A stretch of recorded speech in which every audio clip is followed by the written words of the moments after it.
Hello again. A Cape Town mother accused of trafficking her 13-year-old daughter has been denied bail. The most common reason for human trafficking is sexual exploitation.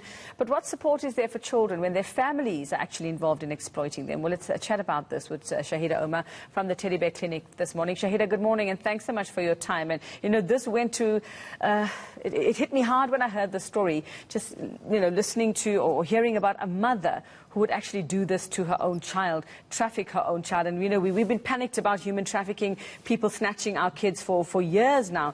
And to hear that this happens to, you know, something like this would happen, a mother doing this to her own child, I'd just like to know what support is out there for this child now, who obviously home is not the place where she can go to recover and heal from this.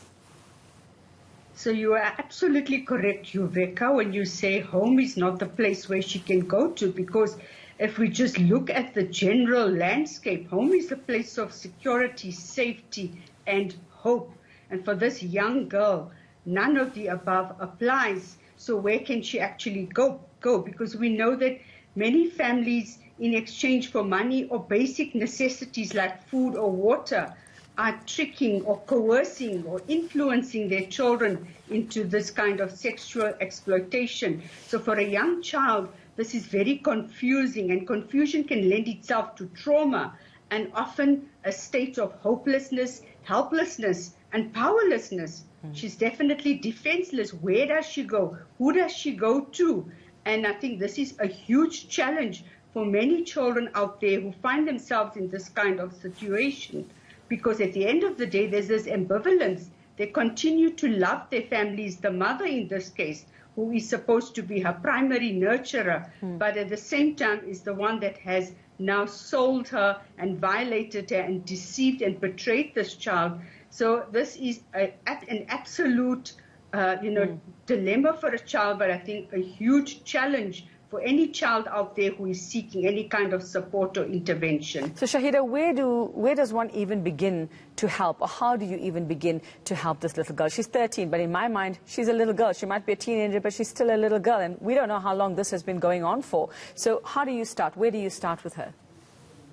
Well, I think the beginning point is to actually, if possible at all, you know, that the authorities definitely need to intervene. But for any girl out there who finds themselves in this kind of situation, an immediate port of call would be to contact a helpline like Childline, to ensure that they go to an elder, a safe person in the community who can reach out on their behalf, because often we find that children in these situations are withdrawn, are unable to speak, and we find that these children do not even have access to school, sometimes do not attend school regularly. So the immediate port of call would be the FCS unit, the police, any child welfare society, any community person, or the Childline, which is a 24-hour toll-free line that they could reach out to. But there's also the human trafficking toll-free number, the 0800